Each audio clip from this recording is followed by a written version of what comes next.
नमस्कार साथियों, आज हम धातु रूप के द्वारा संस्कृत अनुवाद किस प्रकार करते हैं यह सीखेंगे।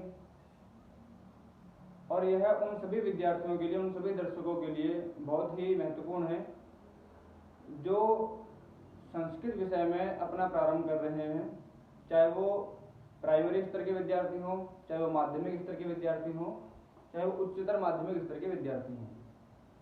क्योंकि हम देखते हैं कि संस्कृत भाषा जो प्राचीन समय से चलती आ रही है, देव भाषा कही गई है, किंतु इन सब विभूषण के बाद भी, इन सब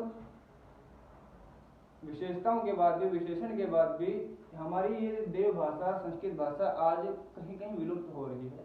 मात्र कारण यह है कि हम उसको समझ नहीं पा रहे हैं सरलतापूर्वक।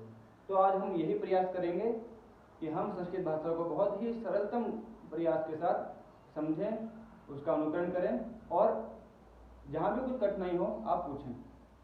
तो प्यारे बच्चों, हम जब भी अनुवाद करते हैं या जब भी हम संस्कृत पढ़ते हैं तो वहां पे हम कुछ शब्द, कुछ विषयगत शब्द हमने ऐसे पढ़े हैं जैसे कि धातु रूप, शब्द रूप, वचन, पुरुष, लिंग इत्यादि। और अगर हम मुख्यतः बात करें तो यही शब्द जो भी हमने आपके सामने दोहराए हैं, यह शब्द बहुत ही महत्वपूर्ण है संस्कृत अनुवाद के लिए। क्यों? क्योंकि संस्कृत जब हम अनुवाद करते हैं या संस्कृत में वाक्य बनाते हैं, बातचीत करते हैं, तो या तो हम उसमें धातु रूप का प्रयोग करते हैं या फिर शब्द रूप का प्रयोग, और दोनों का ही प्रयोग उसमें किया जाता है। किंतु प्रारंभिक अगर हम अवस्था में हैं तो सबसे पहले हमें धातु रूप का ज्ञान होना चाहिए, जिसे हम क्रियाएं कहते हैं। धातु रूप वह होती हैं जिन्हें हम इंग्लिश में, आंग्ल भाषा में वर्ब्स कह देते हैं, जैसे पढ़ना, लिखना, खेलना, देखना, खाना इत्यादि। तो प्यारे बच्चों, और दूसरा जो शब्द रूप होता है, शब्द रूप जैसे नाम से ही परिचित है, शब्द कोई भी शब्द हो सकता है, वो राम, सीता, मधु, गीता, नदी, गुरु, मित्र आदि। तो प्यारे बच्चों, आज हम यहाँ पे धातु रूप के प्रयोग से संस्कृत अनुवाद किस प्रकार करते हैं इसको प्रारंभ करते हैं। सर्वप्रथम यहाँ पे आपको एक धातु दी गई है जो पट धातु है। पट धातु का लट लकार, लट लकार अर्थात वर्तमान काल। आज यहाँ हम आपको बहुत ही संक्षेप में समझा रहे हैं और यह वीडियो एक डेमो क्लास है आपके लिए। यदि इस वीडियो के माध्यम से आप कुछ समझ सकते हैं, कुछ समझ पाते हैं, तो आप निश्चित रूप से हमें कमेंट कीजिए। हम एक विस्तृत कक्षा आपके लिए प्रस्तुत करेंगे अगली वीडियो में। तो इसको आप एक डेमो क्लास को समझते हुए ग्रहण कीजिएगा। धातु रूप यहाँ पे पट धातु हमने दिया है, जिसमें हमने यहाँ पुरुष लिखे हैं, प्रथम पुरुष, मध्यम पुरुष, उत्तम पुरुष, और यहाँ पे वचन लिखे हैं, एक वचनम, द्विवचनम, बहुवचनम। और ये नीचे जो लिखा है यह है धातु रूप। पठ धातु लट लकार, लट लकार अर्थात वर्तमान काल। पठति एक वचन, पठतः द्विवचन, पठन्ति बहुवचन। पठसि मध्यम पुरुष का एक वचन, पठतः द्विवचन, पठत बहुवचन। पठामि उत्तम पुरुष का एक वचन, पठावः द्विवचन, पठामः बहुवचन। तो सबसे पहले तो विद्यार्थियों, हमें धातु रूप का याद होना अनिवार्य है। अगर धातु रूप याद नहीं है तो हम यहीं पे अपनी इस श्रृंखला को खत्म करना पड़ेगा हमें। क्यों? हम आगे बढ़ ही नहीं पाएंगे।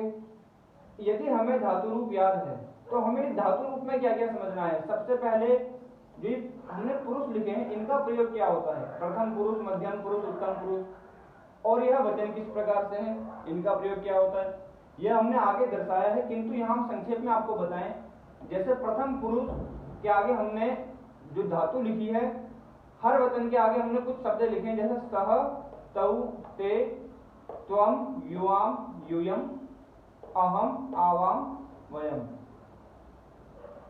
तो प्यारे बच्चों, यहां पे आप देखिएगा,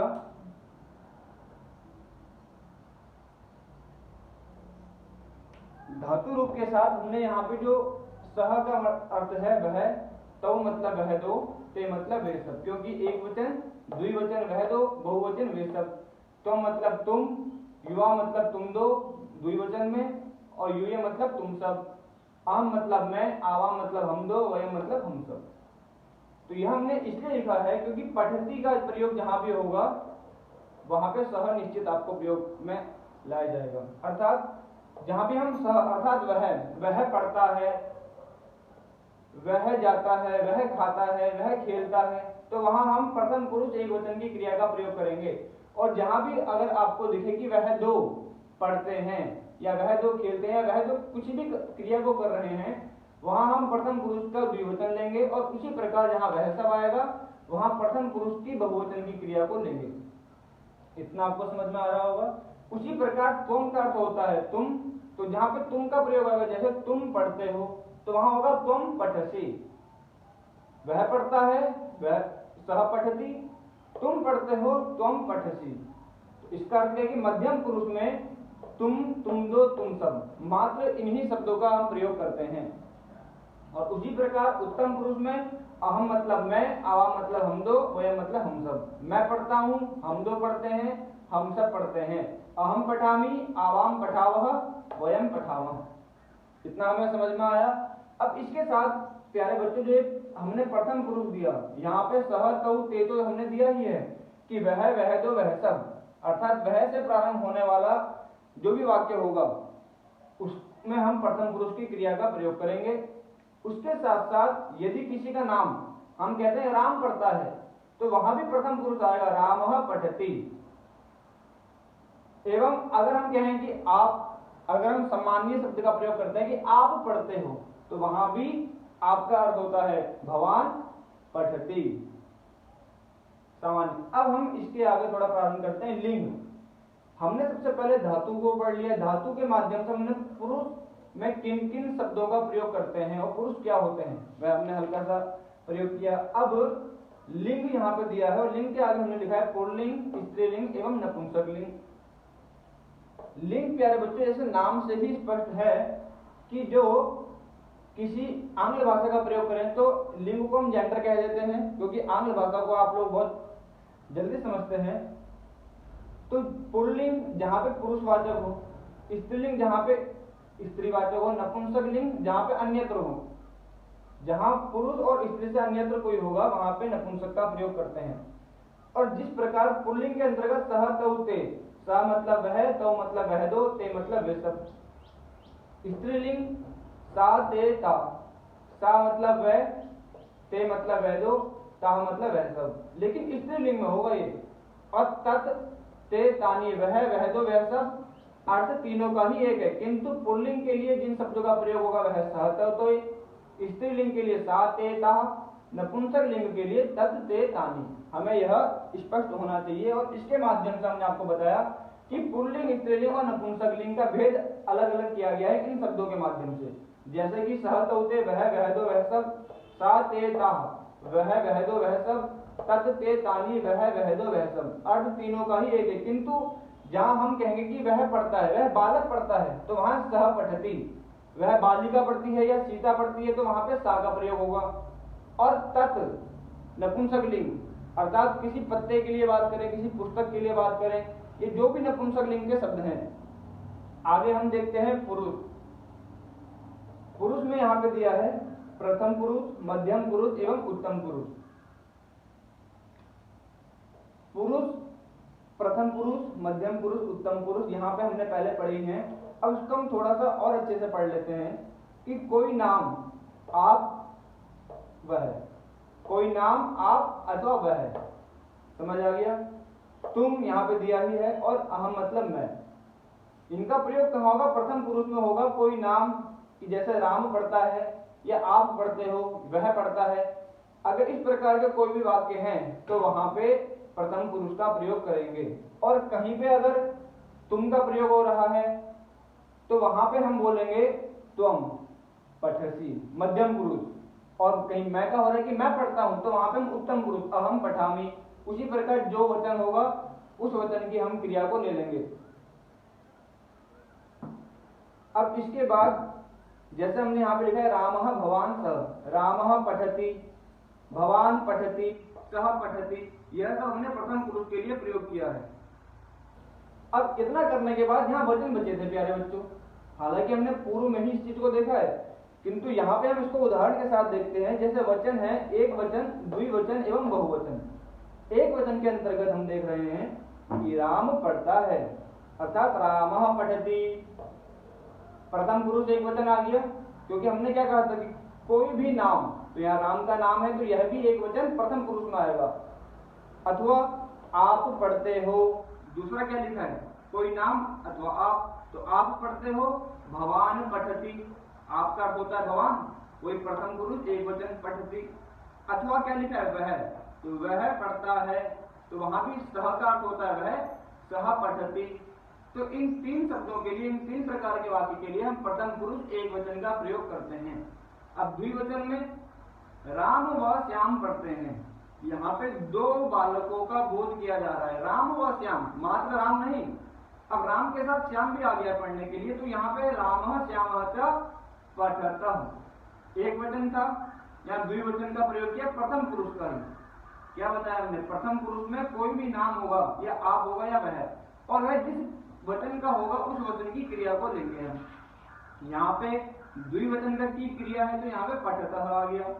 वैसे ही बहुवचन में हम देखें तो राम श्याम मोहना च, राम श्याम और मोहन पढ़ते हैं, तो वहां पे पठंती आ गया।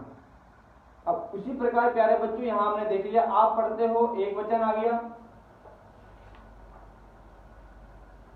यहाँ द्विवचन आ गया, यहाँ पे बहुवचन आ गया है। अब आप दो पढ़ते हो, आप सब पढ़ते हो। भवंतो पठतः, भवन्तः पठन्ति, सह पठति, तौ पठतः, ते पठन्ति,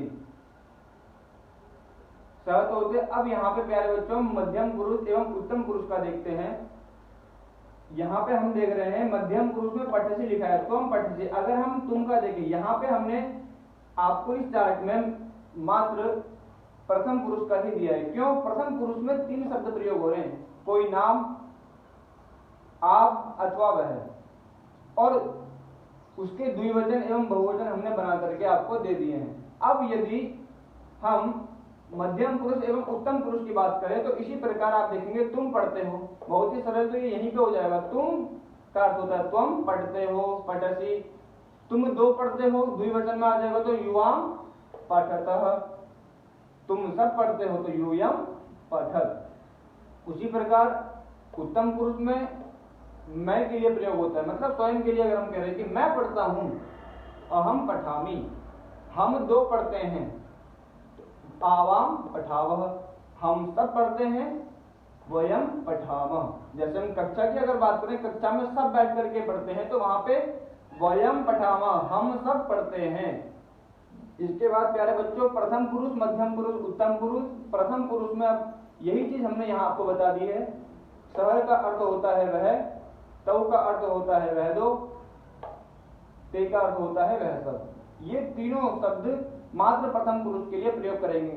कहीं भी अगर हम वाक्य बना रहे हैं, आप घर में प्रयास करें, वह पढ़ता है, वह खेलता है, वह जाता है, वह आता है, वह खाता है, वह दो खेलते हैं, वह सब आते हैं, तो इन सब वाक्य के लिए प्रथम पुरुष की क्रिया का प्रयोग होगा।